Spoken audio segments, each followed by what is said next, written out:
Good evening, folks. We're live again. Sorry about the delay. About 2 or 3 minutes late tonight.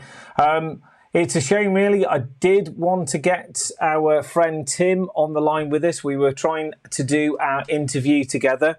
We tried to do like an interview earlier on today. But unfortunately, that's the way. Unfortunately, that's how the way these types of things go. As it is, welcome on board, anybody. I can't see any comments as yet. Is anyone there? Is there anyone out there tonight?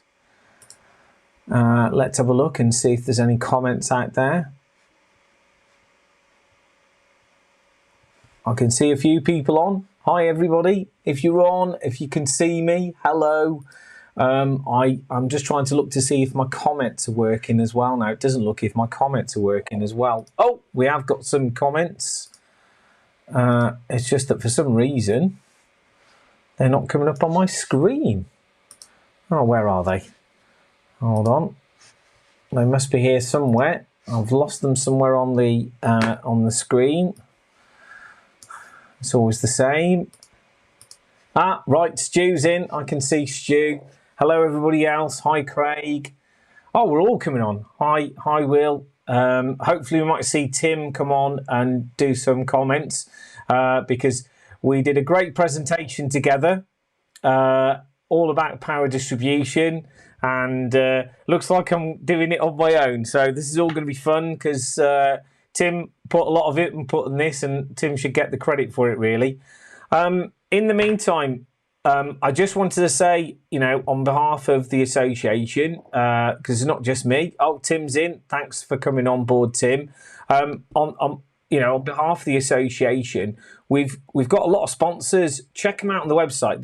I will start to feature them a lot more. But from the bottom of my heart and from the committee as well, thank you very much for your sponsorship and for your active sponsorship. The names like ParkSafe. To mention a few, because I will probably forget them. I'm sorry if I do forget your company. The likes of ParkSafe, SmartFits, Smart Witness, Jawrite. But please look on the website. You can see all of our sponsors on there, and we will be starting to feature them more on our social media sites. As a real big thank you for all the support that you've given us, and as well as that, all the members and you guys as well. Thank you for coming on board and coming to watch, my boring live streams and where I waffle on about stuff with the installation world. If it's not relevant to you, I'm so sorry, but it's relevant to a lot of people out there. So without further ado, I will, and without waffling on, I will now try to do this presentation all on my own. So Tim, be ready to comment if you see anything that doesn't really match up or anything. So here we go. So this is our power distribution presentation. First of all, and this was Tim's question, what do we mean by power distribution? So what do we mean by power distribution? That's question number one. Got myself in there as well, but great. And second question is, why do we need it? Why do we need power distribution? So please be warned, this is like a presentation that me and Tim have done together. So if anything doesn't come out right, I'm apologising in advance, okay? Because really it's not, whilst I do have a fair bit of knowledge about this, Tim is the main guy when it comes to this sort of thing. So, what do we mean by power distribution? Power distribution is getting the supply from the battery and back again. We seem to forget about the back end of the thing, the negative side, the negative side of things, and that's what we want to emphasise as much as the positive side, and taking a supply off the battery. It's returning that supply to the battery, and I think a lot of people forget. One of our anecdotes that we rehearsed earlier as well was all about an audio system where a guy had spent a fortune on audio and basically spent a fortune on cables, got a good supply on a positive side, and then didn't think about the return side of it, the negative, and he got a really thin cable on the negative side, and he couldn't understand why his audio was poor, and also he couldn't understand why why there was smoke coming from the back of it as well. So there's a really good example for you. And then in question 2, why do we need it if we don't have the proper supply forward and backwards? And what we're talking about is the higher. This is the entire cycle of things. We're talking about cable. We're talking about the connections. We're talking about the actual type of connectivity that you're using to go back to the battery. So that's what. And if we don't get it right, this is the things that can happen: high resistance, high resistance where you can get corrosion of the connectors. You can have heat, obviously, if you've got the high resistance there, and then if in the worst case scenario, you can end up with a fire. So as I say, this applies to the earth cable as well. So this is the introduction. This is what we were going to talk about. Again, sorry, Tim. I promise that we'll actually try and get Tim on one of these lives, because Tim is a fountain of information when it comes to this sort of stuff. But with low current individual devices, we'll talk a little bit about the low current stuff, because most of the time we're just fitting one device and that's it. But when we talk about the larger stuff, that's what we're going to talk about with a larger infrastructure install. So when it comes to low current individual devices, the question is are you using a proper earth point? Identify it. Don't just. And we see this quite a lot on vehicle installs, I'm sure you'd agree, is when we see the install, the install itself, and you look at it and you think, oh, they've just used a self-tapper, or they've just used actually a superstructure bolt on the vehicle to actually earth out. And Tim's got a valid point here. It should be something that has to identify it. It should at least have a washer on it, or a flange nut to literally equally spread the load of that current into the earth. So that was one thing that was mentioned, I remember, from the live stream, or the one that we rehearsed. And an example was one of these terminals here. Tim also had a really good picture of a bolt. If he wants to put it on one of the comments, I'll bring it up on the system as well. In fact, if he sent me a picture of it, I could probably show you on my mobile phone the picture. So Tim, if you want to send me a picture of that Land Rover bolt, so that we can see a flange nut that you're on about, that'd be great. Here, I'm just waiting for it to come through as we speak now.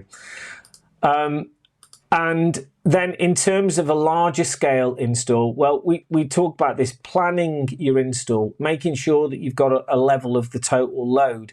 So it's not just about cables, it's about the connectivity, it's about the connections. Tim talked about the dimension of the system. So that is the full scope of it, including what's going to be outside of the vehicle, the passenger area. Does that need to be obviously it will need to be anti-corrosive, and because obviously it'll go rusty, so you've got to choose the right type of nuts, bolts, washers, and even the terminals as well. And I think Tim sent me through. Has he? No, he hasn't. But those are all the things to consider when you're planning the inside of the actual install itself. So what we're talking about here is, and that's the bigger picture of this. The power distribution side is basically all of the big stuff before you actually go into, and then all the incidental stuff before you actually go to the fuse box. And then we talked about the gauge of cable. So you've got to have the right gauge of cable to go with the install that you're working with.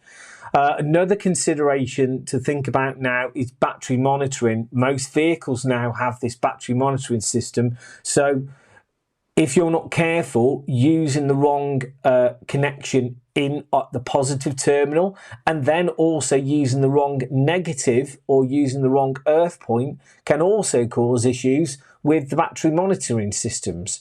And you know, that could have a drastic effect on your install as well.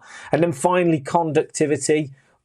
You know, using the right connectors, maybe silver plated, maybe a tin plated connector for outside, so that you don't get the corrosion on a copper terminal. You know, these are all the things that to consider when you're doing a larger scale install. One of Tim's products here, which I thought was quite good to sort of push out here, which was a pass-through for a bulkhead. So instead of drilling a hole and basically then having to feed your big thick cable through a grommet, you have a pass-through which actually acts as a pass-through for the bulkhead, saves on real estate on the bulkhead itself, and you've got a nice clean terminal from one side to the other. And we'll go back to that then. And that was it really, folks, for tonight. I hope I haven't waffled on too much. Any questions at that point?